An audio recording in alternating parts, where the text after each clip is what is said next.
कही अनकही बातें, कही अनकही बातें, कही अनकही बातें। ऐसा क्यों, ऐसा क्यों, ऐसा क्यों नहीं। हेलो एंड वेलकम टू कही अनकही बातें, ऐसा क्यों नहीं, only on radio Jamia 90.4 FM। ये शो आप तक पहुंच रहा है रेडियो जामिया और क्रिया के कोलैबोरेशन से।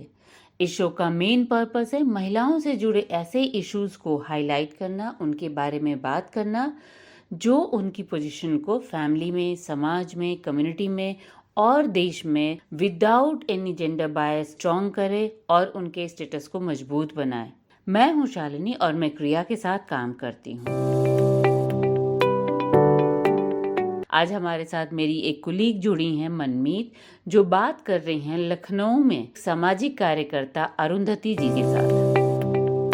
अरुंधति दुरू के बारे में अगर मैं बात करूं तो मैं कई सालों से उनके नाम को जानती हूं और उनको हमने बहुत आंदोलन और विकास के मुद्दों से जुड़ते हुए देखा है। इनका 35 ईयर से ज़्यादा का एक्सपीरियंस है। एडवोकेसी में, कैंपेन्स में इन्होंने बहुत काम किया है। इन्होंने एक एक्टिविस्ट के रूप में एडवोकेसी के मुद्दे पर काम किया है जो हम अक्सर बातचीत करते हैं, जैसे right to information, right to food और एनरेगा के साथ। और कई तरीके से मिनिस्ट्री ऑफ रूरल डेवलपमेंट और वुमेन के साथ जुड़कर एक टीम लीडर की तरफ से रिसर्च भी किया है। इनके साथ मनमीत दो नए शब्दों के बारे में बातचीत करने की कोशिश की है। ये शब्द है रिजिलियंस एंड रेसिस्टेंस। क्योंकि अरुंधति जी ने कई तरीके से आंदोलनों में भाग लिया है, वो लखनऊ में एक संस्था भी चलाती हैं, हमसफर, जो एक क्राइसिस सेंटर है महिलाओं को सपोर्ट देने के लिए जिन महिलाओं के साथ हिंसा के वारदात होते हैं। हमसफर के द्वारा महिलाओं को तरह तरह से सपोर्ट करती हैं, उनके जेंडर और ह्यूमन राइट्स वायलेशंस के मुद्दे पर और जेंडर इक्वालिटी को लेकर उनके साथ लगातार कैपेसिटी बिल्डिंग का भी काम करती हैं। तो सुनते हैं अरुंधति जी की बातचीत को रेसिस्टेंस और रेजिलियंस को समझने में। Thank you Shalini. Arundhati ji welcome, बहुत शुक्रिया हमारे साथ इस रेडियो जामिया के एपिसोड में जुड़ने के लिए। सबसे पहले जो हम आपसे समझना चाहते हैं कि डेवलपमेंट सेक्टर में हम लोग ये दो शब्द रेजिस्टेंस और रेजिलियंस काफी इस्तेमाल किया जाता है। इन शब्दों का असली मतलब क्या होता है, इससे हम क्या समझ बना सकते हैं? एक्चुअली रेजिलियंस और रेजिस्टेंस दोनों शब्द अलग अलग जगह से थोड़े से आए हुए हैं। जहाँ तक मैं जानती हूँ हिस्टोरिकली थोड़ा डिफरेंट कॉन्टेक्स्ट है। रेजिलियंस तो शुरुआत में मेरे ख्याल से मेंटल हेल्थ और साइकोलॉजी और इससे आया है, जो एक तरह से बदलते बदलते बढ़ रहा है और उसको अलग अलग आयाम ले रहा है। रेजिलियंस का एक्चुअली मतलब वही है कि आपके ऊपर एक एडवर्सिटी या यदि कोई कम्युनिटी के ऊपर, व्यक्ति के ऊपर, तब आप उस घटना को कैसे चैलेंज करते हो।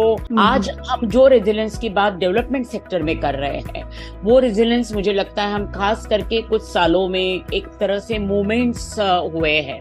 तो क्या आप हमें इन मूवमेंट्स के बारे में और बताएंगे क्या? जो पूरी ब्लैक मूवमेंट का एक जो हिस्ट्री रही है, साउथ अफ्रीका की हो, यूएस की हो, यहाँ पे ये रेजिलियंस का शब्द एक प्रकार से इसमें स्ट्रेंथ बढ़ाने के लिए, चेंज करने के लिए अडॉप्ट करके अपनी स्थितियां बेहतर बनाने के लिए कैसे कर सकते हैं। रेजिस्टेंस भी मूवमेंट से ही आता है, जिसकी हिस्ट्री सालों की है। कॉलोनिज्म के खिलाफ की पूरी दुनिया की हिस्ट्री है, जिसमें हमारे देश के खिलाफ की में भी जो कॉलोनिज्म हुआ है या बाकी पूरे साउथ ईस्ट एशिया की बात है। आज भी हम कुछ जगह पे देखते हैं तो वो एक तरह से नॉन वायलेंट भी है और काफी जगह पे वायलेंट भी है। ब्लैक लाइव्स मैटर की बात हो तो इंटरेस्टिंग है, क्योंकि वो खाली ब्लैक्स की लड़ाई नहीं रह गई है, आज वो महिलाओं की लड़ाई है और उससे साथ साथ प्रोग्रेसिव तबके की एक पूरे अथॉरिटेरियन रेजिम, फैसिज्म के रेजिम के खिलाफ की लड़ाई का उसने जो रूप लिया है।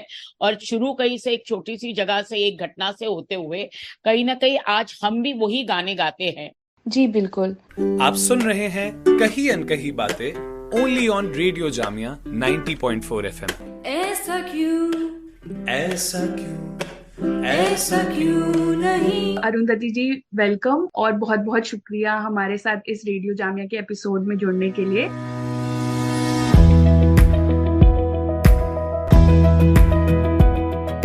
हम आपसे समझना चाहते हैं, ये दो शब्द रेजिस्टेंस और रेजिलियंस काफी इस्तेमाल किया जाता है, इन शब्दों का असली मतलब क्या होता है?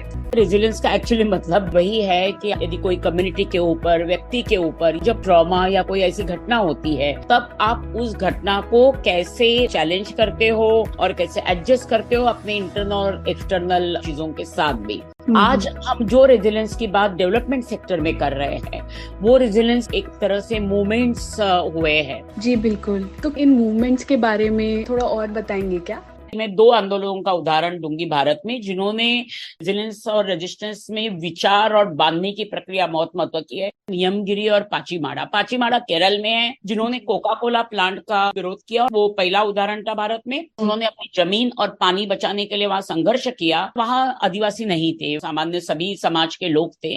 पहली फैक्ट्री थी, वहां का पानी जब कम होने लगा तो वहां के स्टूडेंट्स, वहां के यंग लोगों ने कि हमारे खेती में क्यों सूख रही है। और नियमगिरी जो उड़ीसा में है, जो अपनी पूरी जंगल में जो वेदांता इतनी बड़ी पूरी माइनिंग के खिलाफ सबसे बड़े कंपनियों को आज तक वहां घुसने नहीं दिया है, और दोनों लड़ाई में कहीं हथियार उठाया नहीं गया। जो इस संविधान ने आदिवासियों को या ग्राम सभा को अधिकार दिए हैं, आदिवासियों के मूल निवासी होने के कारण अपने जमीन के लिए जो उनको स्पेशल एक्ट है, उन दोनों जगहों में ये अधिकारों का इस्तेमाल करके उन्होंने पाचीमाड़ा में कोका कोला जैसे बड़ी फैक्ट्री और माइनिंग के खिलाफ उसको रोका है। मुझे लगता है कि जो आदिवासियों की लड़ाई जो सब जगह चल रही है, वो अपनी जल जंगल जमीन बचाने की लड़ाई है। और कहीं ना कहीं क्लाइमेट चेंज के मुद्दे के ऊपर आज G20 हम करे कि कोई और करे, पर ये मुद्दे दुनिया कहाँ हम खत्म करने जा रहे हैं, ये लाए हैं सभी जगह के मूल निवासियों ने, क्योंकि वो वहां के जल जंगल जमीन से इतने जुड़े हैं कि वो उसके ऊपर आने वाला दुनिया के खतरा को पहचानते हुए पृथ्वी के पूरे ही विनाश रोकने की लड़ाई में ये एग्जाम्पल मैं देखती हूँ। और तीसरा जो बहुत रिसेंट है मन में, पूरे किसानों की जो लड़ाई आज है, तो आप देख रही है पहलवानों के ऊपर सेक्सुअल हैरेसमेंट के केस में जिस तरह से किसान खड़े हैं, और वो सिर्फ हरियाणा के खाप के किसान नहीं है, वो महाराष्ट्र के किसान है, यूपी में कल 1000 जगह हुआ, वो जानते भी नहीं है शायद बहुत सारे लोग कि रेसलर कौन है। आज किसान खाली अपनी जमीनें बिचा के, उन्होंने 3 कानून जो किसान जमीन विरोधी और किसान विरोधी थे उसको जबरदस्त तरीके से घेरा। वो दिल्ली के बाहर सरकार के साथ बातचीत के लिए बैठे, अलग अलग जगह से गए, अपने खर्चे से कोई फंडिंग के बिना। पर एक विचार था कि हमारी जमीन बचेगी तब किसान बचेगा, तब इस देश को राशन पानी भी मिलेगा। और इतना नॉन वायलेंट साल भर चला हुआ आंदोलन, जिसकी महिलाओं की भूमिका भी आपने देखी होगी कि पूरे के पूरे पंडाल पीले चुनरी से भरे हुए थे। इतना बड़ा आंदोलन हमने भी यूपी में भी, कुछ गाजीपुर में हमारे भी संगठन का टेंट था, तो हमें मालूम है कि कितनी महिलाएं, जिनके लिए बहुत मुश्किल था रास्ते पे रहना इतना साल भर, पर उन्होंने अपनी खेती ये करते हुए आज से देश के जमीन को कॉर्पोरेट लूट के से बचाया है। कि विकास किसका है, कौन तय करेगा, किसका हक है, और इस देश के विकास में हमारी भी भागीदारी है कि नहीं। एक तरह से हमें ताकत दी है कि सत्य और न्याय की लड़ाई में हम शांतिपूर्ण तरीके से ही आगे रास्ता लेके जाते हैं। और महिलाओं की जो भूमिका रही है, महिलाओं की लड़ाई अपने लिए नहीं है, वो किसान के लड़ाई में भी जाती है। पूरे LGBTQI के सप्तरंगी अपना ही लड़ाई का हक मान के हाथ आगे बढ़ती है। तो मुझे लगता है उससे हमें ताकत मिली है और हम आगे जा रहे हैं। Thank you so much Arundhati ji, बहुत ही सुंदर तरीके से आपने हिस्ट्री से लेके मूवमेंट, कैसे रेजिलियंस और रेजिस्टेंस जुड़े हुए हैं और किस तरह से इंडिविजुअल और कलेक्टिव आपने दिखाया। मुझे यही लगता है मन में कि क्रिया जैसे संगठनों का एक बहुत बड़ा रोल एक फेमिनिस्ट थॉट, नारीवादी विचार करने में बहुत रहा है, और हमने उससे बहुत सीखा है फेमिनिस्ट लीडरशिप कैसे होती है। शायद आज वो समय है महिलाओं के आंदोलन को वापस हमारी लीडरशिप, क्योंकि हम जो समाज चाह रहे हैं उसमें हम पुरुषों को भी चाह रहे हैं कि वो नारीवादी नजरिए से देखें, जिसमें ग्रोथ की बात हो, नर्चरिंग की बात हो। क्योंकि हमने जब सोचा था और मूवमेंट चालू हुई थी, और आज जब आप जैसे यंग साथी वहां जुड़े हुए हैं, उसमें बहुत बड़ा प्रवास हुआ है, और उसमें बहुत हमारे साथ नए हथियार भी आए हैं और परिस्थितियां ज्यादा मुश्किल भी बनी हुई हैं। बिकॉज आपको टेक्नोलॉजी ताकत देती है ट्विटर स्टॉर्म करने की, पर वही टेक्नोलॉजी आपके ऊपर सर्वेलेंस भी कर सकती है। उसको भी कैसे चैलेंज करे, उसको टकोलना चाहिए और चर्चाएं करके लड़ाई के हिस्सा बनके, क्योंकि हम आज नहीं करेंगे तो आने वाली पीढ़ी माफ नहीं करेगी। Thank you so much Arundhati ji. So हमने आज सुना रेसिस्टेंट और रेजिलियंस को लेकर अरुंधति जी से। इस एपिसोड को सुनकर आज हमारे सुनने वाले साथी को कैसा लगा? अगर आप उसको लेकर हमारे साथ अपने व्यू पॉइंट्स या फीडबैक शेयर करना चाहते हैं, आप हमें लिख सकते हैं kriya@kriyaworld.org पर। इसी के साथ मैं शालिनी आपसे विदा लेती हूँ और अगले सप्ताह फिर मिलती हूँ नए एपिसोड को लेकर, नए शब्द को लेकर। कही अनकही बातें, ऐसा क्यों नहीं मैं।